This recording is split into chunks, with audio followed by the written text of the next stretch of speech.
Hello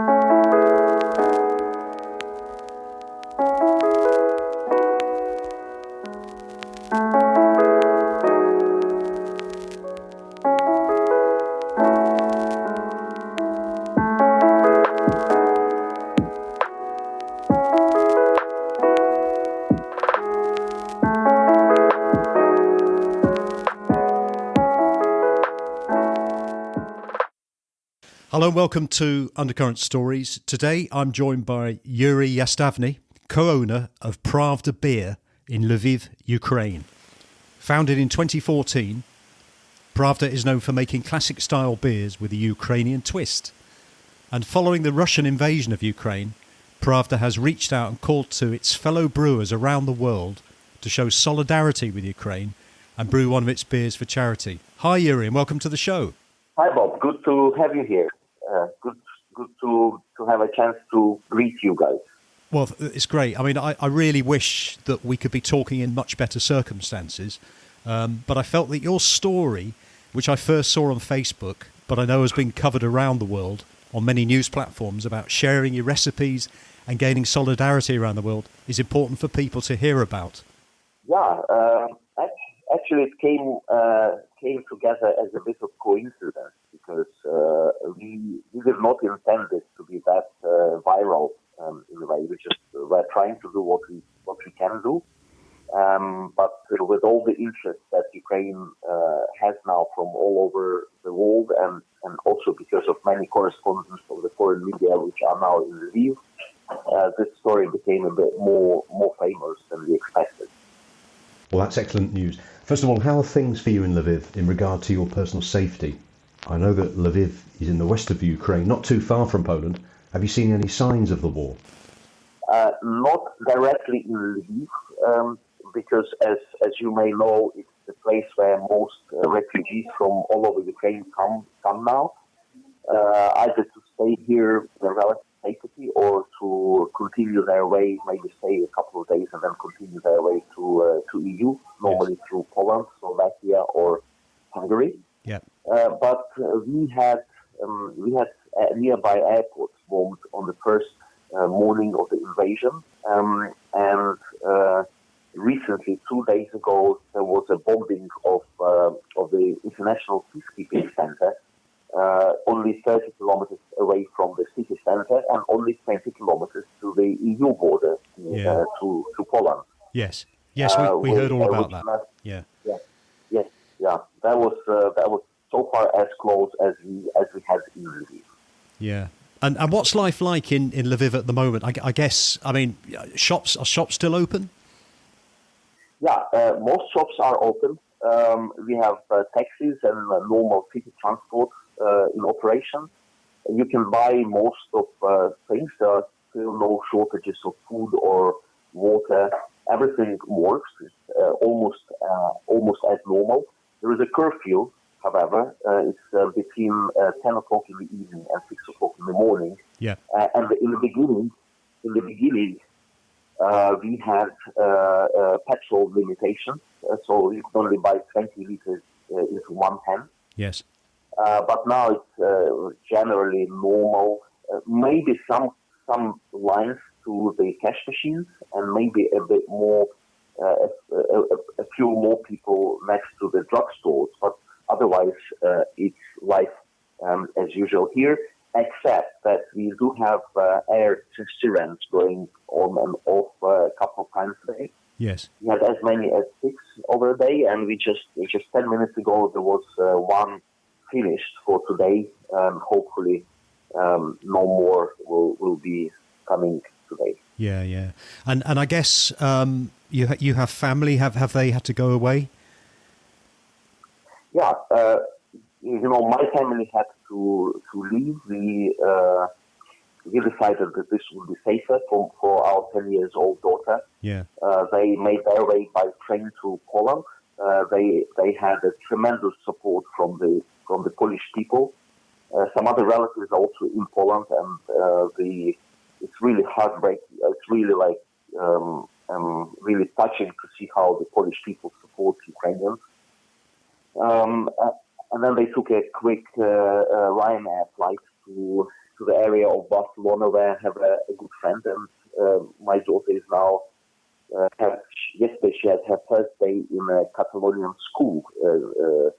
So, yeah, it's actually one of the first things when you have war, as we know now, is to put your family in safety so you can have your mindset on other things, on resistance, on being useful in your place. Yes.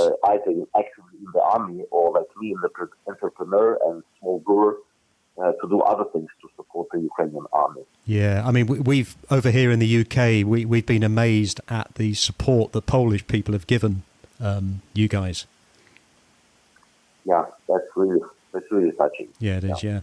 So I guess all the men between 18 and 60, they've been asked to stay in Ukraine. Are you finding that men sort of older than 60 are staying as well?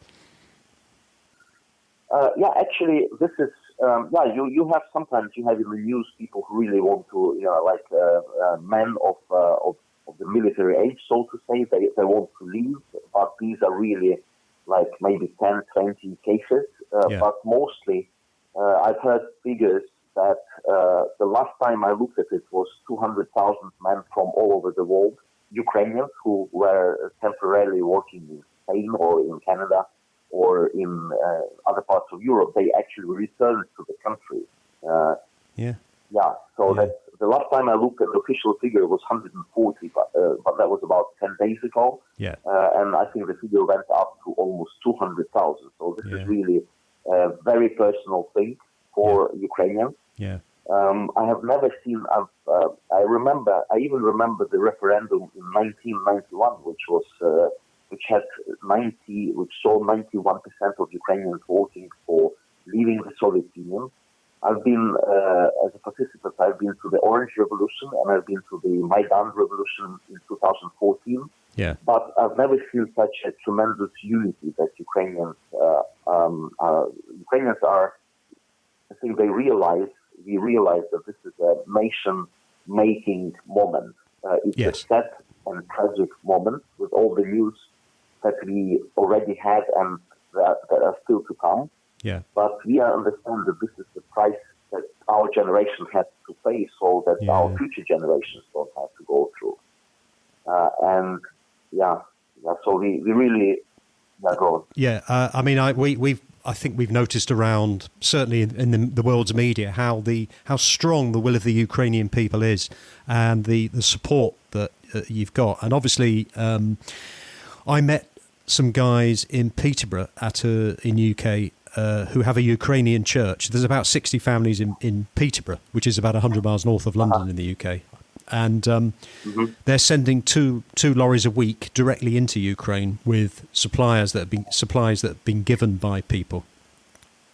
Mm-hmm. So that's really lovely. Yeah, and that's why I thought it was so important to do this podcast, just to show that we've got solidarity with you, and anything we can do to help, raise the profile, we can do. So obviously I saw the Brew for Ukraine event on Facebook. I wasn't actually able to go to that, but tell us about the Brew for Ukraine event, please. Okay, well, I'd like to start with a statement that the army wins the battle, and the war is won by the economy. Yeah. And we are small craft brewers. And we have a certain profile among some European brewers. We've had some awards from Czech Republic, from the UK, and from Germany. So what we decided to do is first we had our batch last. We had our brew day on the morning of the invasion, starting at 5 o'clock in the morning. Did you? And then 20 or 30 minutes past the beginning, we heard the news about the invasion. We finished our batch not to lose the ingredients, and then we sent people home to take care of their families. Yes. And the same evening, one of our team guys wrote in our internal chat that we can't just do nothing. We have to do something, and we put our own money together, and we decided to do Molotov cocktails because First of all, most of us participated in 2014 street Maidan revolution. Yeah. So we knew that this would come as a useful and cheap means to stop the enemy once the enemy is in town. Yeah. Second, we are a brewery and we're used to working with chemicals in a safe way. So we thought, okay, we could probably do this a bit safer and a bit more efficiently than if you just do it at home or something like this. Yeah.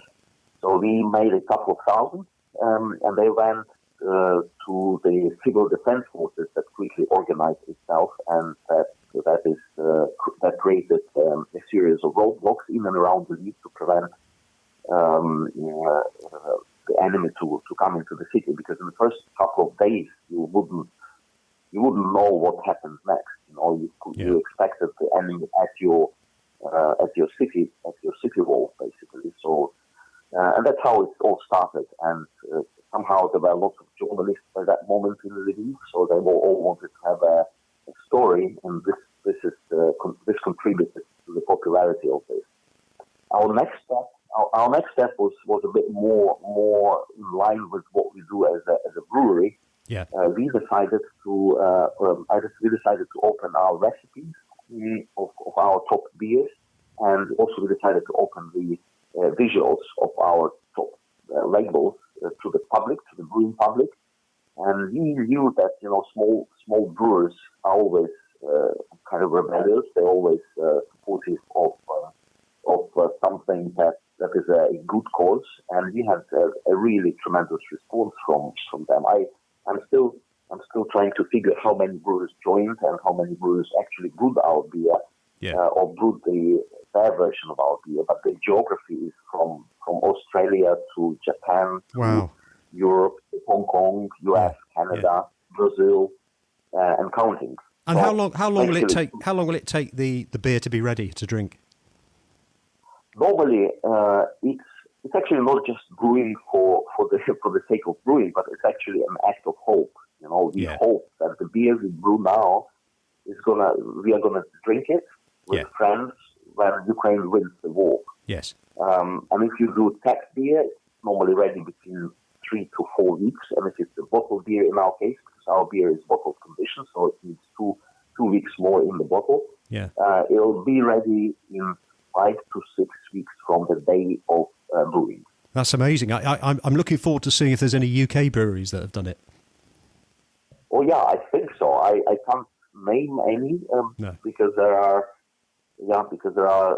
more people joining. Yeah. And actually, in a few hours, in 4 hours, we will start the live stream from our next victory brew. That's what we call this. We're going to be brewing tonight for like 8 hours, but we're going to be streaming 3 hours of our brew with comments. Yeah. With comments about the beer we are brewing and comments about what we do and what situation we are in. And that's a live brew that people can tune into, is it? Exactly. I'll send you a link that's telling the details and the Zoom link. Yeah. No, thank you for that. Yeah, and I can put that on the show notes.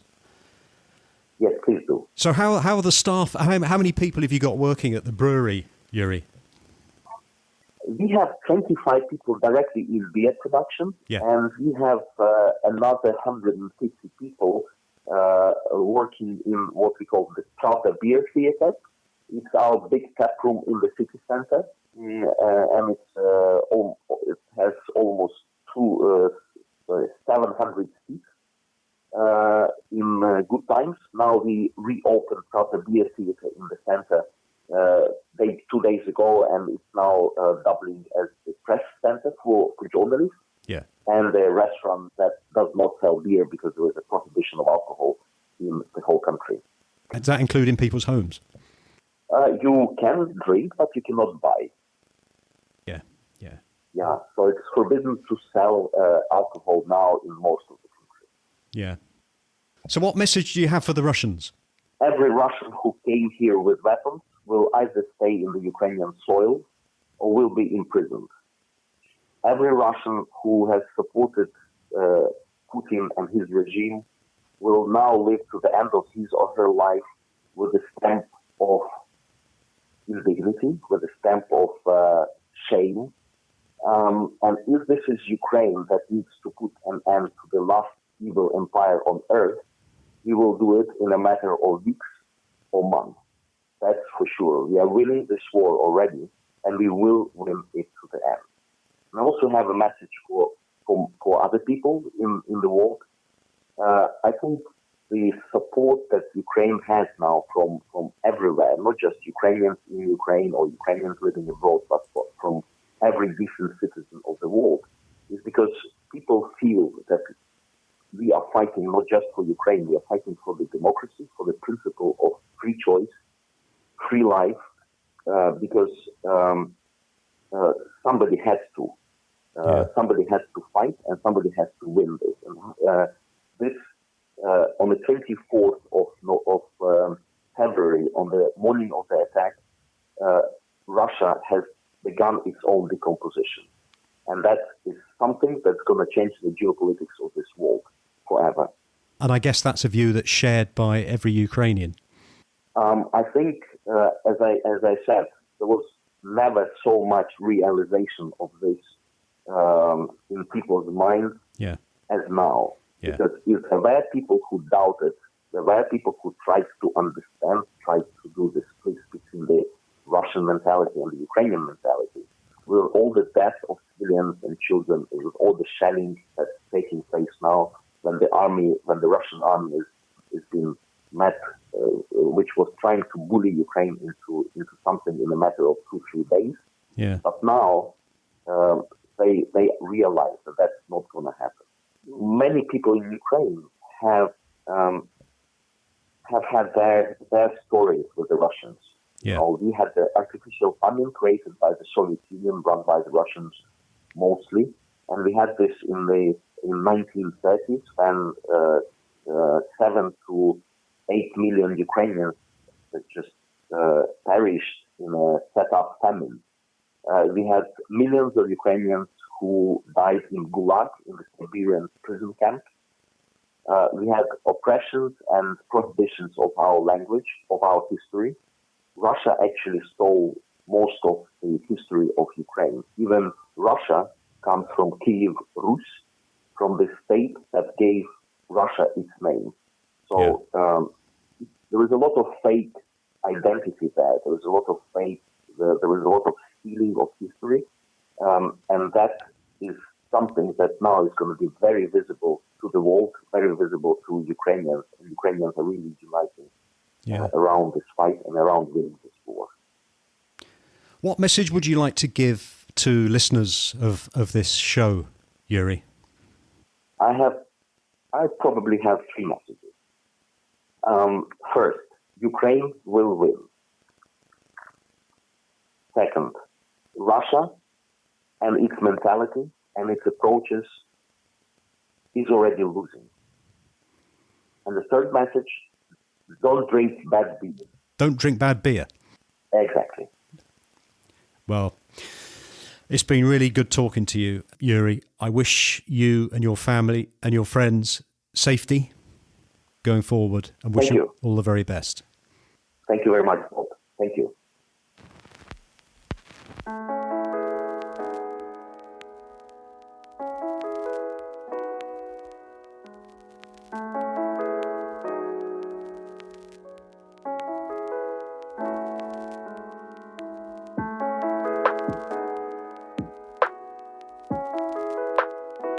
You have been listening to Undercurrent Stories.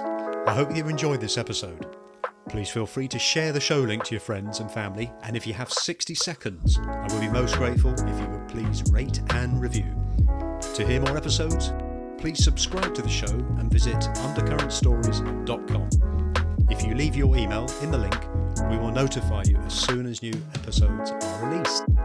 Also, check out our social media links, details of which can be found on the show notes. Until next time, this is Bob Wells wishing you all the very best.